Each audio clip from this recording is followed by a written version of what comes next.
આપણે આયા બધી પર્યાવરણના જે પાઠની અંદર ઉર્જાનો આ જે ઉર્જાનો પ્રવાહ છે એ ઘટકોને એ બધું જોયા પછી આહાર શૃંખલા અને પોષક સ્તર આ તમે કાલે થોડુંક લખ્યું હતું આની ખાલી ઘટકને એ ભાઈ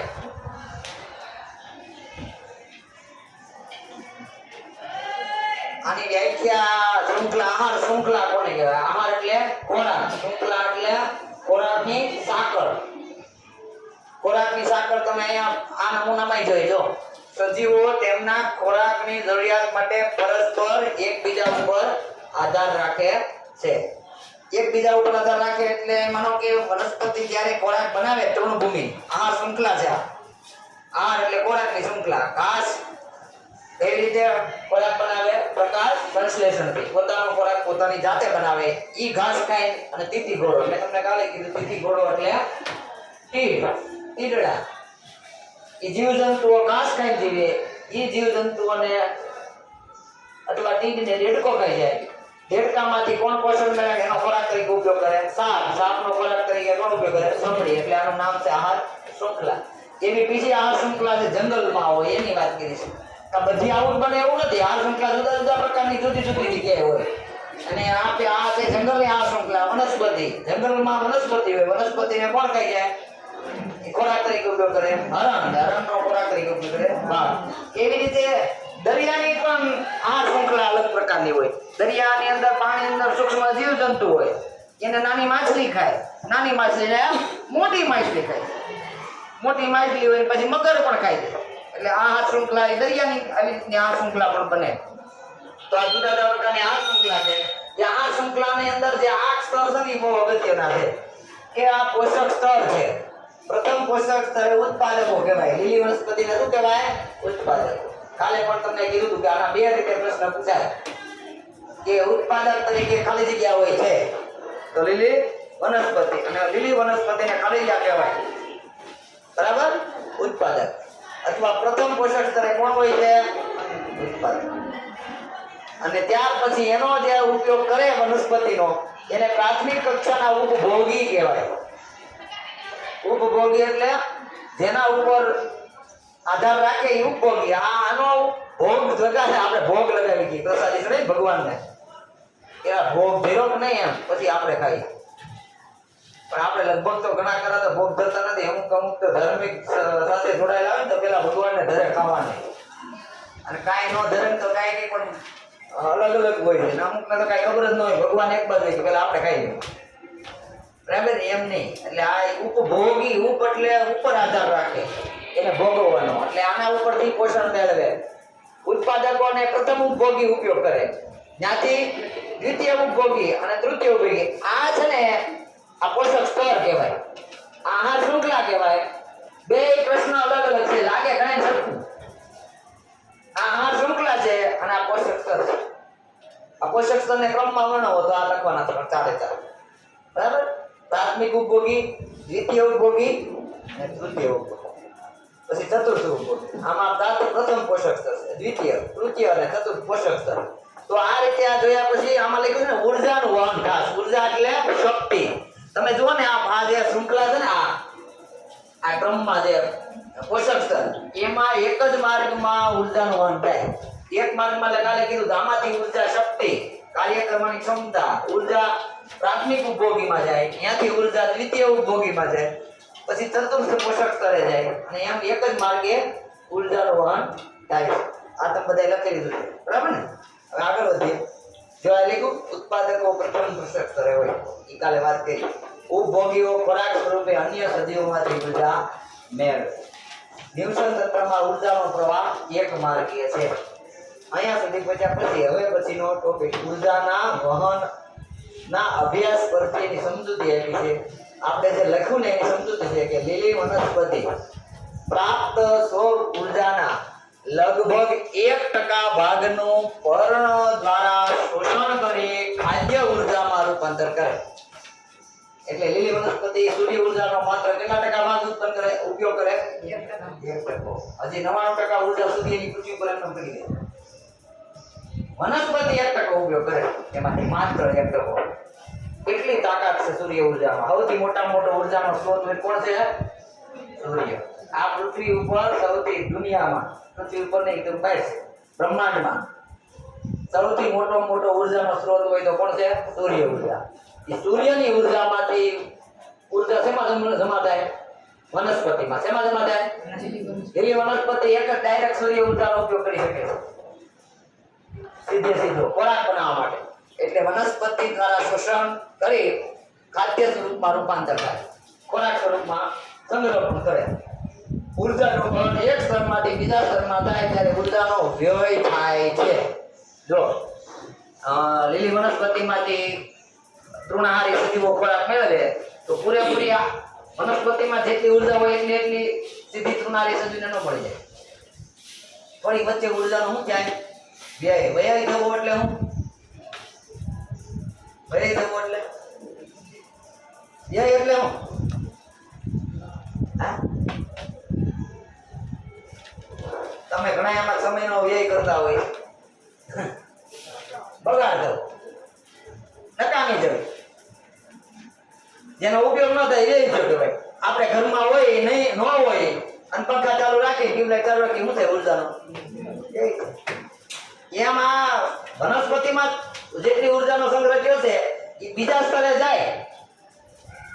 ઉત્પાદકમાંથી પ્રથમ પોષક સ્તરેથી બીજા પોષક સ્તરમાં જાય.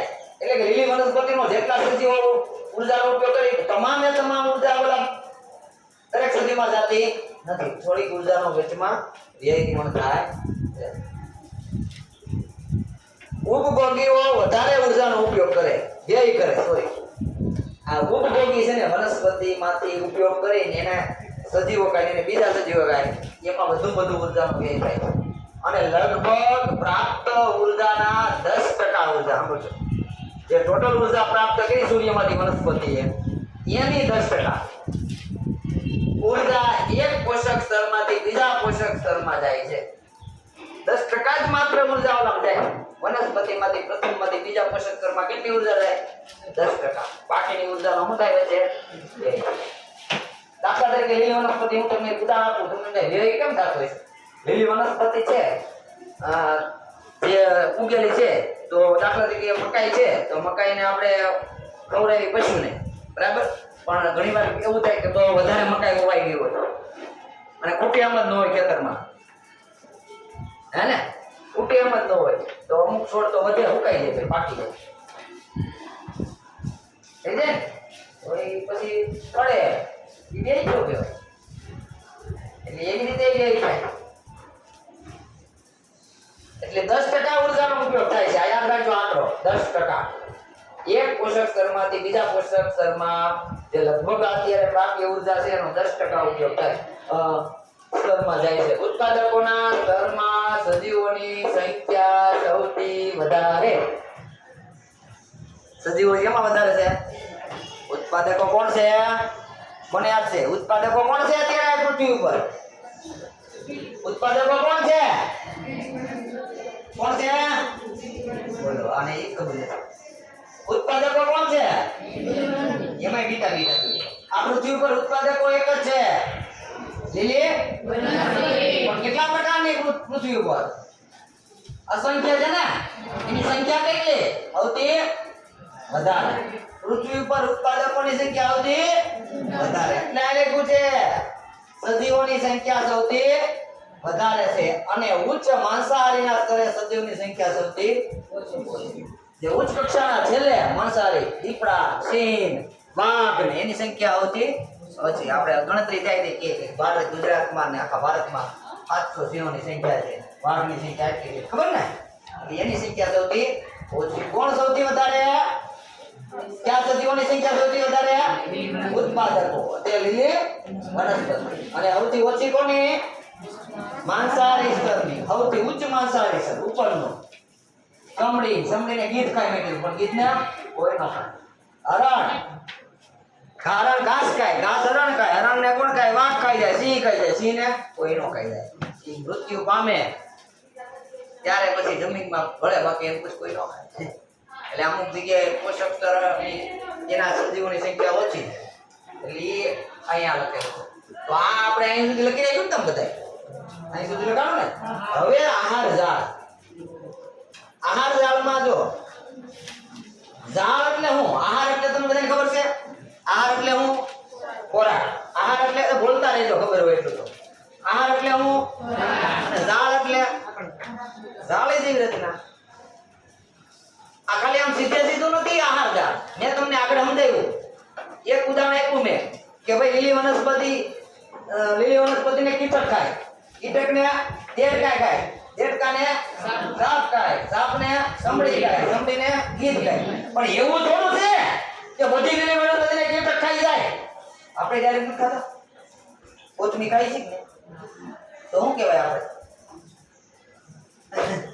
સીધી વનસ્પતિ જ ખાઈ છે ને. દોડા ખાઈ છે કે નહીં? શાકભાજી ખાઈ છે કે નહીં? એ વનસ્પતિ જ ખાઈ છે આપણે. એવું કઈ થોડું છે કીટકો જ ખાઈ છે. એટલે આ જુદી જુદી રીતે પત્ર આખી ઝાડની જેમ ગોઠવાયેલું છે. એવું કઈ સીધું નથી. જો હું તમને ઉદાહરણ આપ્યું કે હમણાં એક કીધું મેં કે લીલી વનસ્પતિને ભાઈ કીટક જ ન ખાય, ઘણાય ખાય. આ બધું હરણી ખાય, ગાય ગોતમ સીધું ખાઈ જાય, ભેંસ ખાઈ જાય, માણસ ખાય. અને પછી ત્યાંથી આપણે એક ઉદાહરણમાં એમ આપ્યું કે કીટકો ને દેડકો ખાય. એવું કઈ થોડું દેડકો ખાઈ જાય? ખાલી એક દેડકો થોડો ખાય? ડોલકા કીડો ખાઈ જાય, ગરોળી ખાઈ જાય. ખાઈ જાય ને કીટકો, ગરોળી ખાઈ જાય. ગરોળી કીટકો તો એમાં આમ જાળીની જેમ આખી ગોઠવણી પથરાયેલી. અને દેડકાને સાપ જ ખાઈ જાય એવું થોડું છે? બિલાડીના હાથમાં બિલાડી ખાઈ જાય, કૂતરાના હાથમાં કૂતરાને દેડકો મજા આવી ગઈ એનો ભોજન કરે. એને મીઠો લાગ્યો ને સાચી ગયો એકાદ વાર એના ઢંઢી એવું કહેતું છે. દેડકાને દેડકો વાટ જોવે મારે ઉપર જવું હોય તો સાપ દેડકાને સાપ આવે તઈ હું થાવ એવું કઈ ન હોય. સાપની જગ્યાએ ઉંદર પણ ચાલે. આવે ને ઉંદર ઘાસ ખાય, ખાય ને ઘાસને કોણ ખાય? ઉંદર. અનાજ ને ઘાસ ને બધું ખાય. અને એ ઉંદરને કોણ ખાય? સાપ. પણ બધા સાપ ખાય જ, બધા ઉંદર ખાઈ જાય એટલું છે. આપણે તો આપણી જપ્ત તો આપણે ધોકોમાં બતાવી દઈએ. ત્યાં પૂછી જાય છે ત્યાં આ અટકી છે. એટલે આમે આલે આમ ગમે તેમ આગળ આ ઝાડનું તમારે આકૃતિ આવશે જોજો. ઝાડની આમ પથરાયેલી છે. આ દુનિયા ઉપર ખોરાકની જે રચના છે પ્રાપ્ત કરવાની, એકાબીજા ઉપર આધાર રાખવાની, કે આખા ઝાડની આમ પથરાયેલી છે. એટલે એનું નામ છે આહાર ઝાડ. શું નામ છે? આહાર ઝાડ. ઝાડની જેમ કેવી રીતે છે જો અહીંયા લખેલું છે દરેક નિર્સન તંત્ર આહાર શૃંખલા ધરાવે છે. દરેક નિર્સન પૃથ્વીનું હોય, કુદરતી હોય, કૃત્રિમ હોય, માછલીનું હોય, દરિયાઈ હોય, વાડીનું હોય. નિર્સન તંત્ર યાદ કરાવું ને જૂના આપણે લખી દીધા એના પ્રકાર. તો દરેક નિર્સન તંત્રમાં આહાર શૃંખલા હોય અલગ અલગ રીતે. મેં તમને દરિયાની વાત ન કરી, જુદા પ્રકારનું આહાર શૃંખલા હોય. અહીંયા માછલી હોય, નાની માછલી, મોટી માછલી, એથી મોટી માછલી, એથી મગર, એથી મોટા મહાકાય પ્રાણી હોય દરિયાઈ. વિવિધ આહાર શૃંખલાની લંબાઈ તેમજ જટિલતામાં ખૂબ જ ભિન્નતા એટલે જુદાપણું હોય છે. ફરી કહું, વિવિધ આહાર શૃંખલા, જુદા જુદા પ્રકારની આહાર શૃંખલા હોય. મેં કીધું દરિયાની આહાર શૃંખલા, જંગલની આહાર શૃંખલા, આપણા પૃથ્વી ઉપર આપણે મનુષ્ય જ્યાં જીવતા હોય એની આહાર શૃંખલા, પાણીની આહાર શૃંખલા, માછલી ઘરની આહાર શૃંખલા, બધામાં જુદા જુદા પ્રકારની હોય છે. આહાર શૃંખલાઓની શાખાયુક્ત, શાખાઓ એટલે ડાળી, એક ઝાડી રૂપ રચના ધરાવે છે. કેવું બની જાય આખું ઝાડ? એટલે એને આહાર ઝાડ કહેવાય. જો ઉદાહરણ આવતું આકૃતિ બતાવું કદાચ ને મને છે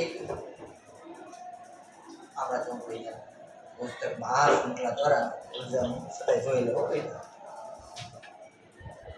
ચિત્ર સાથે આમાં છે ચોપડી બતાવું.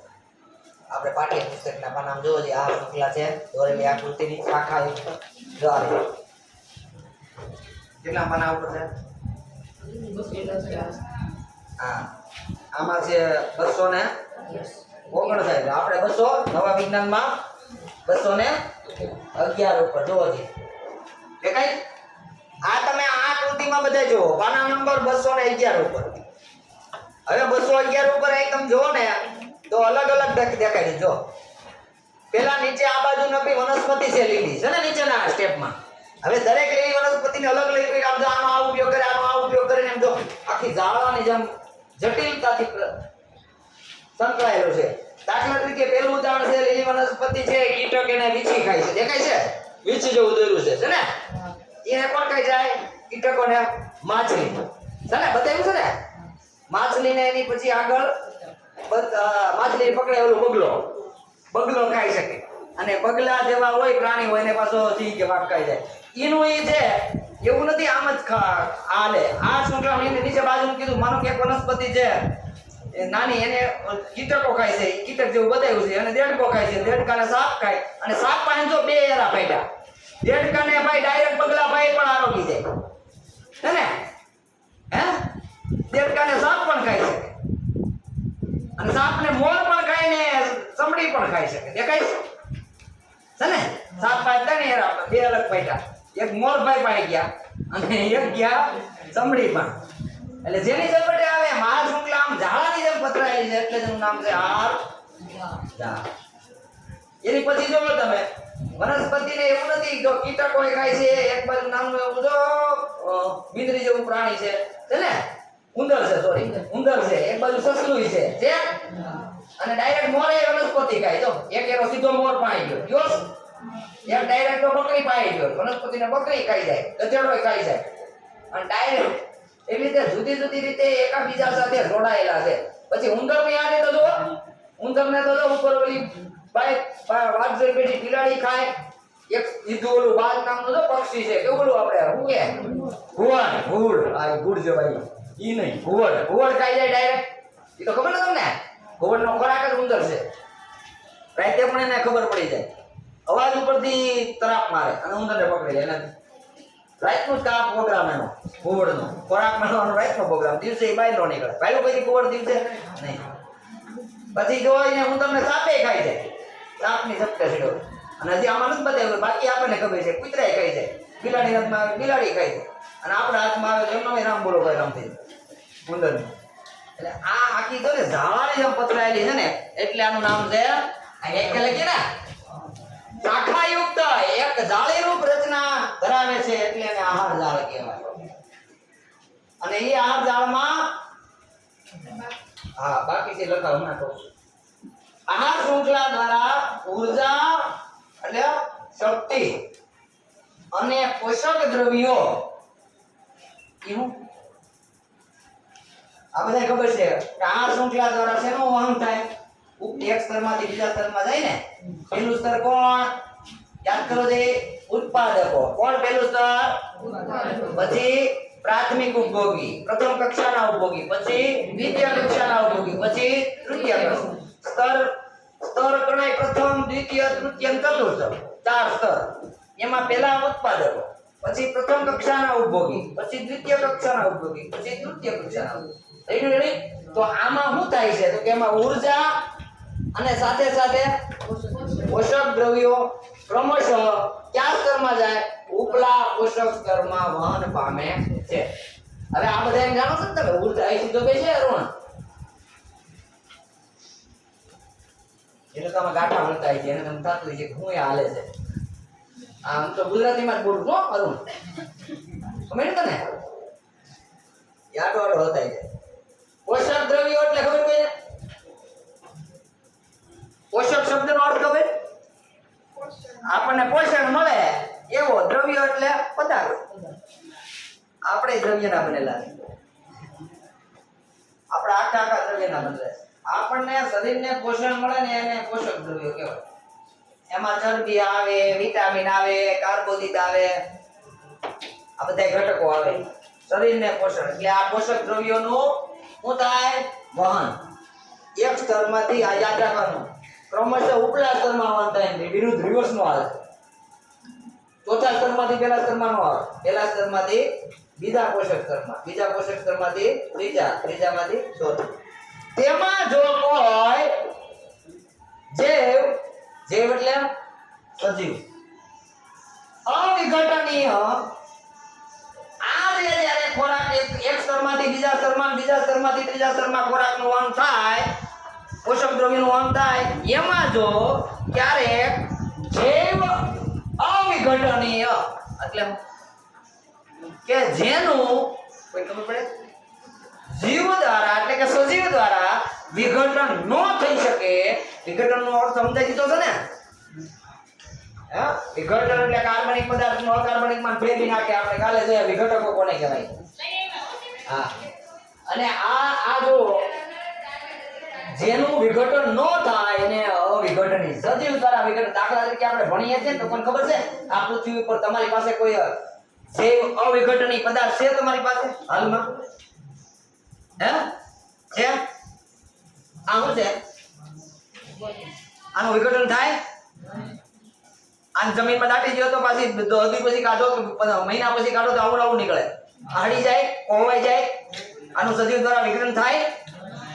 અને હળગાવો તો હળગે પણ એ સજીવ દ્વારા નહીં. એટલે આ કેવો પદાર્થ કહેવાય? જૈવ અવિઘટની. હવે સમજાણું? પ્લાસ્ટિક કેવું છે બધું મોટા ભાગનું જૈવ અવિઘટન. એટલે આ ખોરાકની અંદર પણ અમુક પદાર્થો એવા છે કે જેનું વિઘટન ન થાય. તો જૈવ અવિઘટની પદાર્થ પ્રવેશ કરે, સાંભળજો બરાબર, આપણી આ આહાર શૃંખલા છે એમાં જો ક્યાંયથી આવો જૈવ અવિઘટની પદાર્થ પ્રવેશ કરે, આ એક નથી, આવા એવા અજૈવ અવિઘટની પદાર્થો ઘણા બધા છે. એનાથી શું થાય? બીમાર અગત્યનું છે કે જૈવ અવિઘટની પદાર્થ પ્રવેશ કરે તો ઉપલા પોષક સ્તરમાં વધારે ને વધારે એનો સંગ્રહ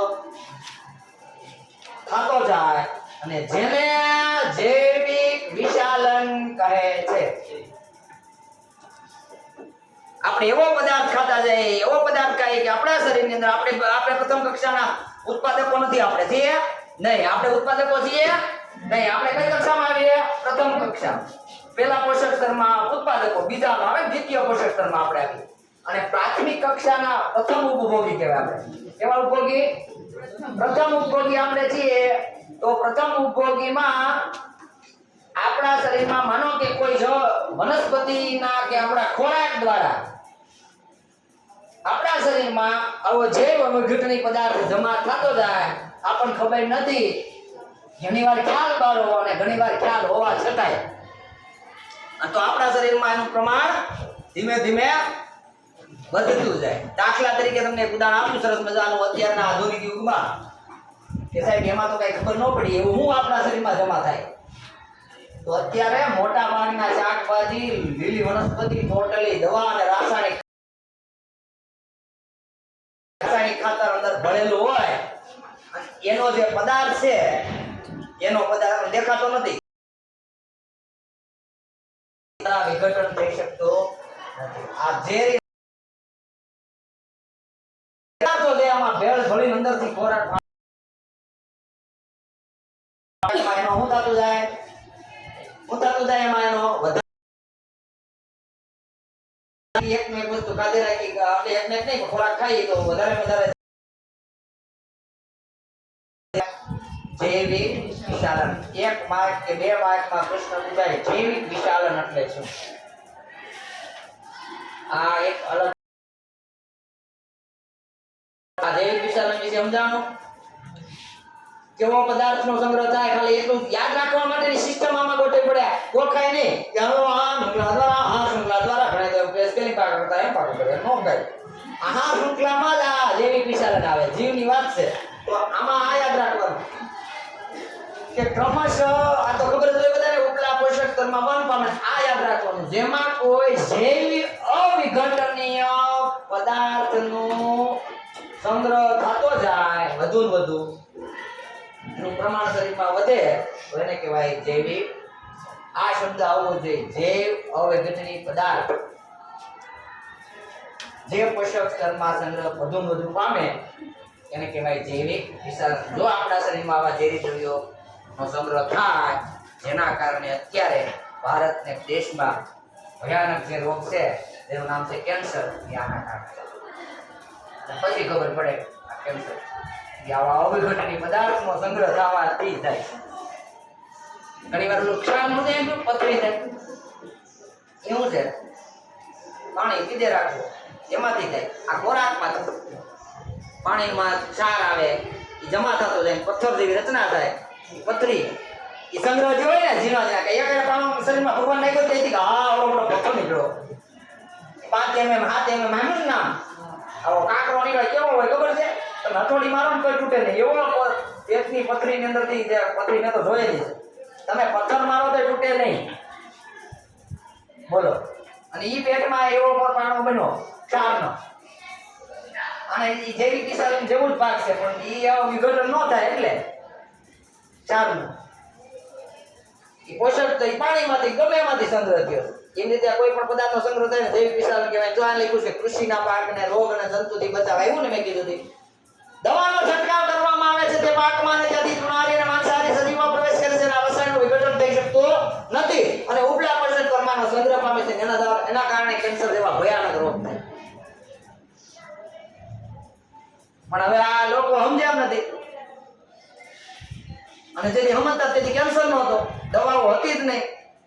એક સમય એવો હતો રસાયણ દવા કે રાસાયણિક ખાતર જ નહોતા, દેશી ખાતર ગાય ભેંસનું છાણિયું ખાતર અને દવામાં આવું બધું હળતું ઓલી વઘાણી નાખે, કોઈ રાખ છાંટે રીંગણામાં ગૌમૂત્રનો ઉપયોગ કરે અને હવે આ દવાના ફુવારા ફોડરાડી અને એ લખવાનું છે એ આવતા પીમાં લખે.